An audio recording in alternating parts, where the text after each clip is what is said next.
An in-depth investigation into Donald Trump's finances from the New York Times, dropping in just the last hour, implicates President Trump in suspected tax evasion and instances of outright fraud that, quote, greatly increased the fortune he received from his parents.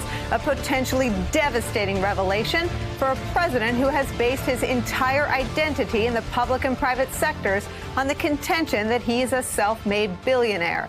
The stunning report is the result of an exhaustive investigation by the New York Times based on what it describes as a vast trove of confidential tax returns and financial records. It's the first comprehensive look at the president's entire financial history. The report reveals that Trump received the equivalent today of at least $413 million from his father's real estate empire, starting when he was a toddler and continuing to this day, adding that much of this money came to Mr. Trump because he helped his parents dodge taxes. He and his siblings set up a sham corporation to disguise millions of dollars in gifts from their parents. Records and interviews show. Records indicate that Mr. Trump helped his father take improper tax deductions worth millions more. An attorney for President Trump forcefully denies the litany of allegations laid out by the Times, saying, quote, "The New York Times allegations of fraud and tax evasion are 100% false and highly defamatory. There was no fraud or tax evasion by anyone.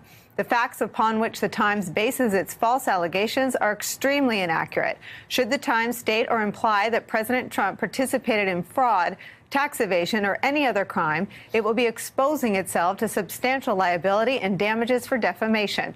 Here to help us sift through this massive story, Jennifer Rubin, Washington Post opinion writer, who happens to be a former tax attorney, Matt Miller, former chief spokesman for the Justice Department, Ashley Parker, White House reporter for the Washington Post, Sam Stein, politics editor for the Daily Beast, and Heidi Presbell is here. Ashley, let me start with you on just the sheer political enormity of the entire Trump brand of a self-made billionaire falling apart based on this investigation. Well, it certainly does undercut his inception story and his narrative, which is sort of the crux of being Donald Trump, right? And the irony is that story really comes from, for a lot of voters, what they learned about the president on The Apprentice, which is actually sort of, it is reality television, and it's quite fictitious. So now you have actual reality bumping up with the fiction of reality TV. And so that is huge and cannot be overstated. At the same time, and again, we'll have to wait and see, this literally just broke. One thing that has always struck me, especially about the president's core group of supporters, is that the rules of normal political gravity do not apply. And the president has often been able to say to things like making products overseas that would otherwise be unacceptable, well, wouldn't you have done the same thing? Wouldn't you too have avoided taxes if you could? That's just smart business. We don't know what his response will be. But on the one hand, you're right, it totally undercuts the myth of President Trump, the deal maker, the businessman. And on the other hand, it'll be interesting to see if the president can find a way to talk his way out of this. And let's see, it's not just his identity based on his time in reality television. It was one of his central messages on the campaign trail. Here's Donald Trump talking about being self-made. I mean, my whole life really has been a no, and I fought through it. I have been, and, you know, I talk about it. It's not been easy for me. It has not been easy for me. And, you know, I started off in Brooklyn. My father gave me a small loan of $1 million. My father gave me a very small loan in 1975, and I built it into a company that's worth many, many billions of dollars with some of the greatest assets in the world. And I say that only because that's the kind of thinking that our country needs. I may have to watch that a few times to get through this hour, but let me contrast his public statements, which often struggle with the truth, with the first couple paragraphs of this New Times investigation. The president has long sold himself as a self-made billionaire, but a Times investigation found that he received at least $413 million in today's dollars from his father's real estate empire, much of it through tax dodges. President Trump participated in dubious tax schemes during the 90s, including instances of outright fraud that greatly increased the fortune he received from his parents. Sam. Yeah. Here's the thing. I think you can say you're going to, you know, have a certain position. You can say you're going to build a wall and then never build the little wall. You can say you're going to, you know, do this or that. But I don't think you can say you're self-made and actually be someone who inherited $443 million. You want to bet? I bet Trump will do it. No, I mean, for a lot of people who've watched this sober-mindedly, this is nothing new. We knew that you know, he was an inheritor of immense wealth, that his father helped bail him out on numerous occasions. Well, he was that 8 went through when he became a bankruptcy. millionaire. According to this story, by age 3, he was earning $200,000 a year. In today's money, a millionaire by age 8. Maybe he, you know, I don't know, maybe he was really good at, like, building those train sets. But, you know, to Ashley's point, voters seem to not really care.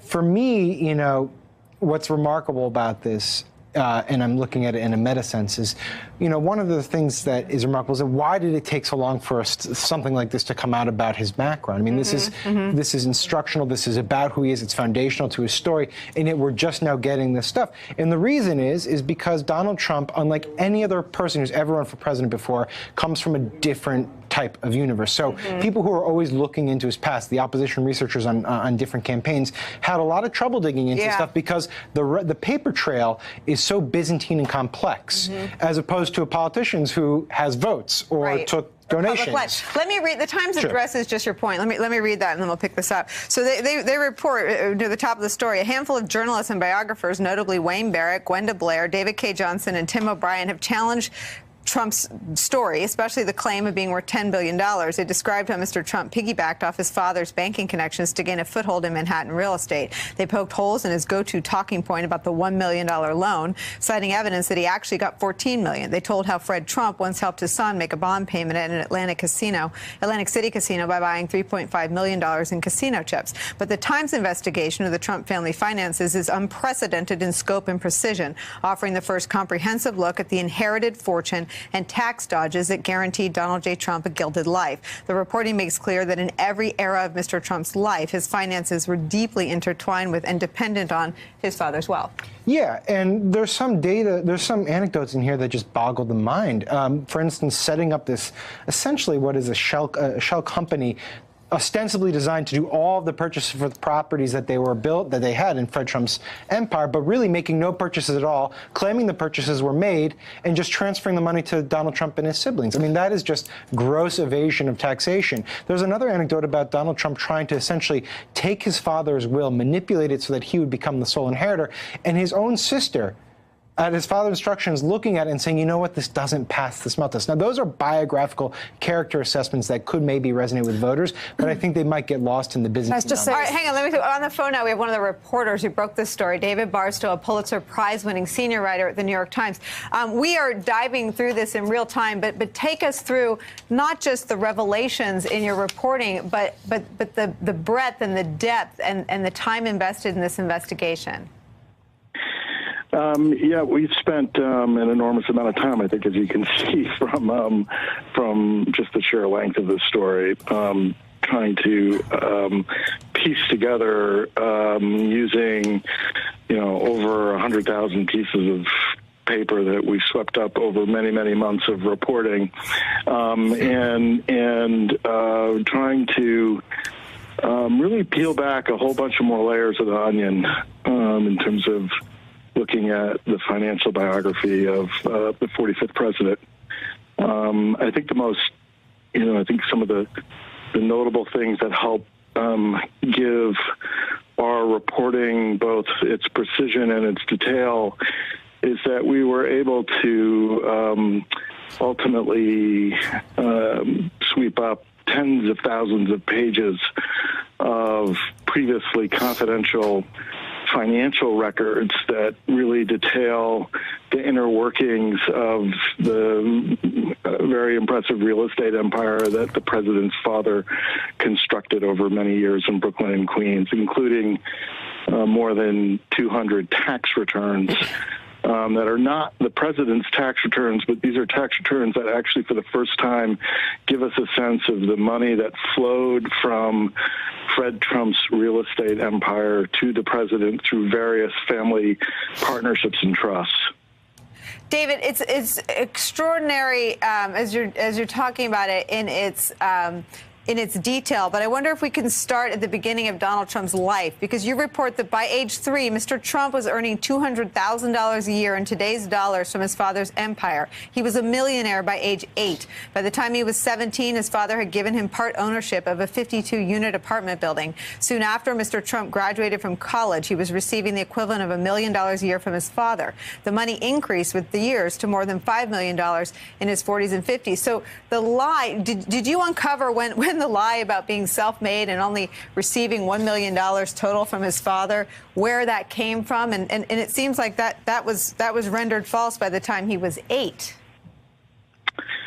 I mean, I think one of the most important things that we've uncovered here is just the incredibly creative ways that Fred Trump came up with to funnel money to all of his children, but actually to Donald Trump in particular. We actually have been able to document 295 different streams of revenue that Fred Trump created to enrich Donald Trump over a 50-year period of time. I mean, it was kind of astonishing the different ways that Fred Trump funneled money to Donald. He didn't just put him on his payroll.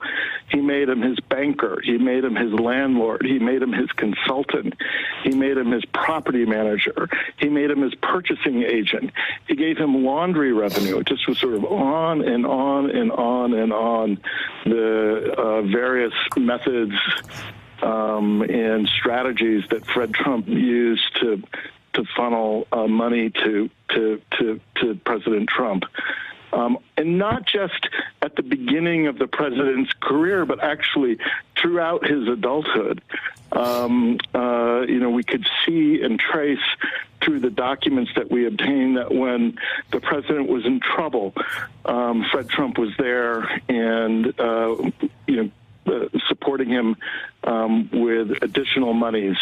When Donald Trump was taking on big new projects, Fred Trump was sort of the silent partner behind the scenes, helping him out with loans and et cetera. I mean, we've traced $413 million in direct financial support that Fred Trump gave to his son over multiple decades.